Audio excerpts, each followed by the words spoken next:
You're watching Acorns to Oaks. I'm Kristine Dixon, a board-certified behavior analyst. I'm Sarah Moreau, also a board-certified behavior analyst and family nurse practitioner. And today we will be talking about 5 controversial topics in ABA. Oh, hot. ABA is applied behavior analysis. There is a lot of controversy happening right now regarding our science. Our science is dynamic. It's ever evolving. But yes, I think it's important to have this conversation. I call ABA my second marriage because when I learned about the science of behaviorism, I really truly fell in love. Oh, that's beautiful. Yes. But I do understand there's a lot of controversy regarding applied behavior analysis treatment. And I do think it's really important as someone that's been practicing now for 15 years to come forward and say the positives. But we can't say the positives without addressing some of the controversies. So first question, is ABA therapy helping individuals or training them to conform to societal expectations? I think that's a really interesting question. The reason I think it's interesting is because I think things have changed over time. And when we first started in this field, I think that there was maybe a little more emphasis on conforming because at that time, to conform meant more access to reinforcers, right? And more access to social interaction, more access to jobs or to education. You're talking about the rule of automaticity, I think, which states that behavior analysts should create contingencies which allow the individuals in our care to gain and generalize these skills so that they can achieve natural reinforcers in their Absolutely. environment. Absolutely. And I do think that that's important. It was important then. I think it's still important now. But I think that there has been some movement in terms of acceptance of differences, which is a wonderful thing. Indeed. And I just think that one of the things we've discussed, I think, in the past is judging the past based on today. And I don't think that that's necessarily fair. You mean the revisionist history To look that back we spoke and- about, yeah. I think, the last time, which is like, during Henry VIII's time, what did medicine look like versus what it looks like now? I mean, it's kind of a laughable comparison. I mean, we have robots doing surgeries now. Well, we know so much more about the body. Yeah. Yeah, we have x-rays. Absolutely. There's so many advances. So many Yeah. things change, and that's a great thing. And I think in terms of that question, can you read it one more time? Yes. Is ABA therapy helping individuals or training them to conform to societal norms? And I would argue it can do both. Yeah, I would say it is both because with cultural responsiveness, it's really about the individual family's values Yeah. and norms. So, if are we going to teach individuals to use a fork and spoon? Yes. Is that conforming to a societal norm? Yes. Will it benefit the individual? Yes. Will they use it in the natural environment? Yes. I mean, and don't get me wrong. I don't want to conform to societal values. I am a punk. I'm a punk rock girl. Punk rock girl from the 90s. I'm not about conforming to societal, but we all conform to societal values. And it depends on the setting that we're in and what it is that we want for ourselves in that setting. Yeah. So I love the fork and spoon analogy because there are some families that don't use forks and spoons, that So true. don't sit at a table for a meal, and that's okay. But to have that skill to be able to go to school where people are most likely sitting at a table eating with a fork or a spoon, it lets them be part of that environment if that's what they want. And I think that's really where that question should live. Is that what they want for themselves? And if it is, then great. And if it's not, then maybe that's not an important goal.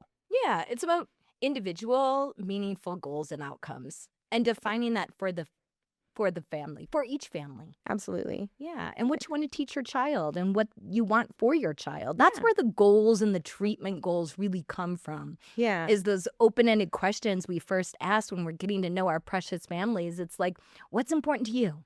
What are What are your the biggest values? challenges for you? What are your values? What do you want to see?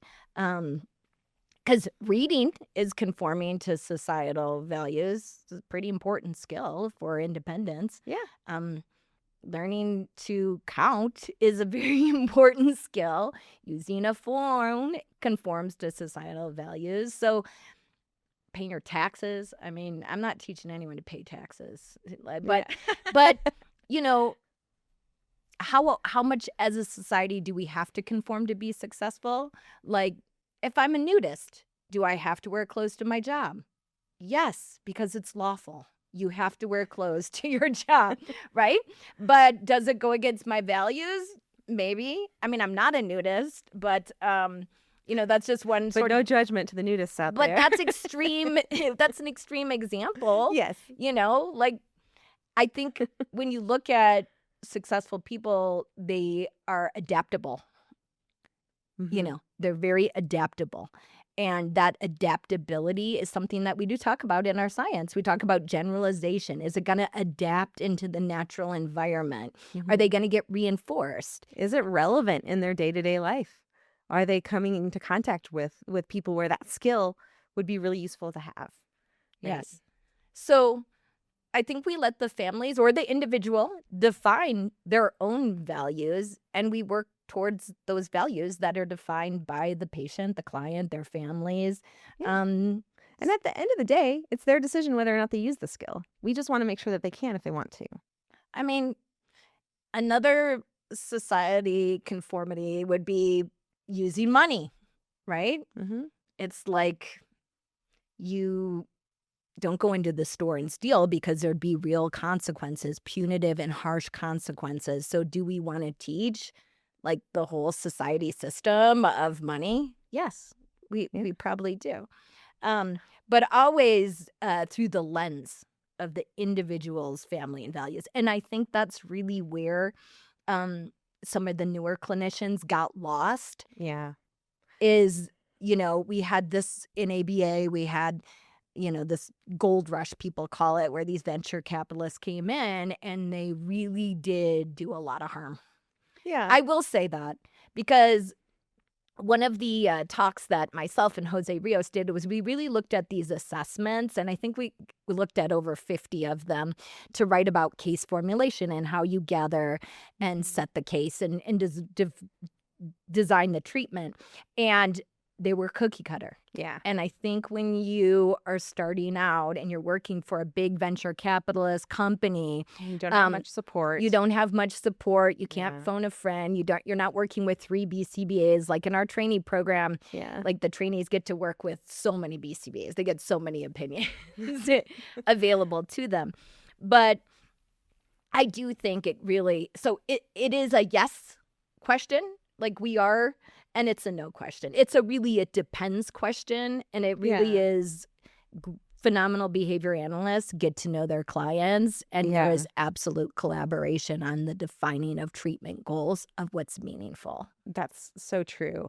I think also not all providers and not all companies are created equal. So you need to make sure if you're getting these services that you're getting what you want out of them as a family and as an individual, because it's not one size fits all. It's so not. Yes. Okay. Controversial question number 2. At what point does behavior intervention become coercion? Oh.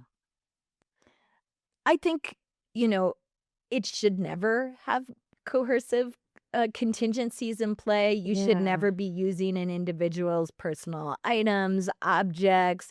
You should be supplying the reinforcement. There shouldn't be a fear or a, negative experience that's happening beyond replacing a behavior with something that's safe or something that's healthy for that person. And I always say that safety trumps all treatment plans. Absolutely. At the end of the day, safety comes first. Don't follow the behavior plan if someone's safety is in jeopardy. And that's really what we train is that safety trumps any treatment plan. So there is a coercive cycle in ABA. Gerald Patterson, I think it's 1969. And this really describes a contingency between a parent and a child. And this is a really actually common contingency in which the parent gives a demand. The child puts up a protest. The parent then walks away and says, you better clean your room. If you don't clean your room this Saturday, there's going to be no football on Sunday, right? And then the parent walks away and the child avoids the task. And when I say the child, it could be a husband. I'm just saying. It could be a husband as well. The person that avoids the task, then the parent comes back and uses more threatening prompts. Clean your room, then walks away, and then the child or husband doesn't do it. And then it keeps just escalating up. And we do call that a coercive cycle. And you really change that and treat that with a high rate DRI, differentially reinforcing, which is crucial in our field. Absolutely. I mean, that's really at the simplicity level, we are differentially reinforcing behaviors. Well, what does that mean? Well, so we are giving more emphasis, more reinforcement, more positive interaction for the behaviors that we're looking for. And we're not necessarily providing that stimulus if we are seeing another behavior. So what we're trying to do is enrich that person's life as easily as possible to shape that behavior to something that's healthier or safer or better for them in the long term. Yeah. So is ABA coercive? I would say no. I would say we're really looking to motivate and reward behaviors that are good for the person, that are going to produce more natural, like language, right? That's such an important, pivotal behavior. So for me, it's a no. Is it for you a no? I think it's a no. And I think it's something that we should keep in mind, though, because I think that the way that we communicate what we're doing, the way that we implement what we're doing is really important. And I think it's easy to have misunderstandings if we're not being really clear about what it is that we're trying to accomplish. Yeah, and I really think that comes down to getting to know your clients and having open communication. Yes. And not taking on too many clients, and really being able to understand each individual. Number 3, can true consent exist in ABA, especially for young or nonverbal clients? Yes, I believe it can. Yeah, reaching, grabbing, I want to play, I want to engage, this is fun, I want to touch the bubbles, this is assent. No one is going to make it more clear than a 2-year-old if they consent or don't consent. So it's true. Very, very clear. Yeah, it is. It can be very clear. So much of our communication is nonverbal anyways. So if you're really trained in nonverbal communication, which we are, you can really pick up on those clues very quickly. And you should not move forward if you don't have assent or informed consent. Informed consent is really that legal term. It lies with the guardian, right? But assent is in treatment if a child is showing distress or does not want to engage. We back off. Yeah, and you should. You should. Yeah, you should. Because really, you're going to be most successful if you have buy-in from the child. Yes. They should want to be learning. Yeah, you have to pair yourself with so much reinforcement that you are the reinforcer. Yes. That's what brilliant behavior analysts do. They're like, we're going to have so much fun. And I think, that is really... I don't want to get emotional here, but that's really one of the most phenomenal things we've done is like at our Saturday social club, it's so fun for the children. Yeah. First, there's nothing they can't go on or climb, very little, maybe something in the back room. But other than that, the whole space, they can go, they can run around, they can climb, they can ride the unicorn, they can body slam the inflatable dinosaur, like they can... and they're interacting with each other, and it allows for a lot of autonomy. And I think this is what the question is really asking. Can ABA provide autonomy to clients and patients. Absolutely, it can and it should. And if it's not, then something's wrong. Yeah, then switch. Yeah. Yes. Okay, question number 4. Is compliance still an unspoken goal in modern ABA? Is compliance an unspoken goal? I don't think it's unspoken. I think it's pretty much, following directions is important. It is important. And sometimes, disengaging from an unsafe behavior is a really good thing. Yeah, super important. I also think, and I know you and I have talked about this a lot in the past, but I'm non-compliant. I've done several non-compliant things today. And I dig that about you, Sarah. And I think having those expectations that we're never going to get to zero non-compliance, and that's a good thing. Because it is a good thing. We want to have bodily autonomy. We want to be Yes. able to say, no, I'm not going to do that. And we teach those skills. We do teach those skills. We teach, no, I don't want to. I don't like that. I don't like that. I don't want to I do need that. personal space. I'm not ready to do that. Yeah, more time, please. Yeah. We teach these self-advocacy skills. Yeah. And sometimes parents are like, he's saying no a lot. It's like, that's a good thing. Yeah, we Because like that. clinically, actually, you don't want total 100% compliance because that would be extraordinarily unsafe for Very that dangerous. individual. Yes. Yeah. Yeah. And I think that is a big concern that people have about ABA because of things that have happened in the past, where maybe there has been an emphasis on total compliance with certain approaches. We don't do that. And again, I think if you're seeing total compliance, Yeah, that's scary. something is wrong. Yeah. Yeah. That's Big Brother. Yeah. That's it. That's diving into sci-fi a little bit. No one should be doing total compliance. Yeah. I mean, I do think following 1-step, 2-step, 3-step directives is important because it teaches skills important skills Like look both ways before you cross the street. and how to make a pizza. Yeah. You can't make a pizza without learning directions. That's you true. know. But and safety, of course, like look both ways and And don't touch the stove when it's hot and things like that. yeah. Yeah. Yeah. But, Don't mow things that are on the ground. right. Things that can have serious consequences. And I think when we look at compliance and talk about it, we have to look at what the natural consequences would be if they didn't get a skill. Absolutely. Yeah. I mean, I think it would kind of be very interesting to have a child develop with a parent never telling them no. I wonder what that child would be like. It's like, I because think, that's compliance, right? Yeah. It's like I say no, yeah. and you have to respect that, Yeah. right? There's a lot of movies actually where I think Like, that are is we- displayed. Are we talking Veruca Salt? Is Yeah, Veruca Salt, Fing at the Sundance Film Festival had a little girl and also a grown man in that show that had never heard no. Super fun characters, but yes, important skill to learn. Yeah, especially if you're your child or you are an experiential learner. These are learners that want to do things and want to test boundaries, and that was the kind of kid I was. And so compliance of don't do that was really important because I could have gotten really hurt. Yeah.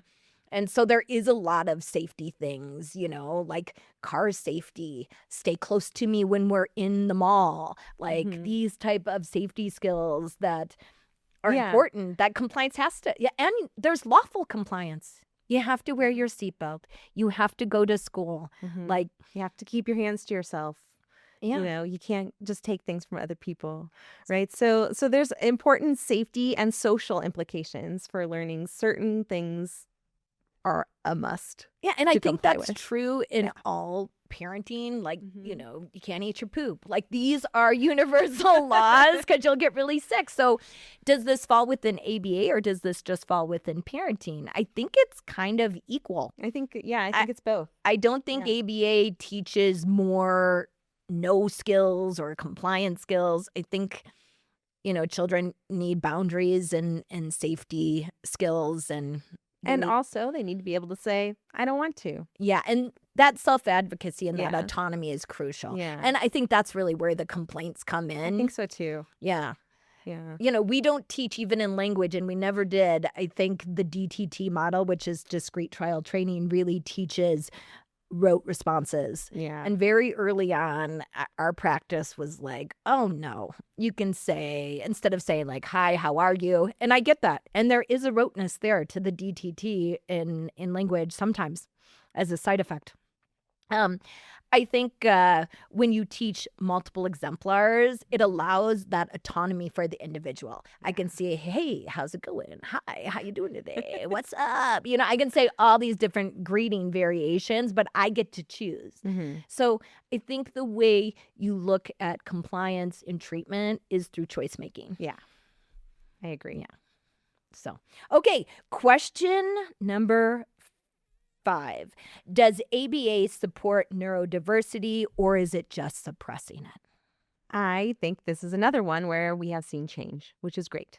In the past, did it suppress neurodiversity? I think you could argue that it had in the I past. think you can. Yeah. I think I can see that in the 70s in the DTT trials. There's a lot of, Yeah. But is it revisionist? Are we looking back, Exactly. 50 years to say that was wrong, Yeah. Yeah. And at a time when expectations were different for people to interact in the world. Now I think there's more understanding, there's more acceptance, and ideally it should be neurodiversity affirming, because what we're doing is looking at that individual and what their goals are for themselves, not our goals for them, but what do they want? And we're just helping to facilitate that. Yeah. And I'm about independence and functionality. I want skills that matter. Yeah. I don't want to work on skills that aren't going to promote independence and fostering independence. Language is such an important skill, like I keep saying. So, is it important to teach? I think so. I think language is a pivotal behavior. It gets you so many different varieties of reinforcement. And I also think going back to, when it started, and Temple Grandin's video a movie does a great job of showing this. It's like, it was kind of rare. Mm-hmm. It was much rarer than it is now. There is much more acceptance, and that's a great thing. It is a great thing. Yeah. Because even with ABA, it's not going to change your personality, and it's not going to change your diagnosis. Mm-hmm. And I think what this question often gets to is a topic of stimming, right? So self-stimulatory behavior that can look like hand flapping, making sounds,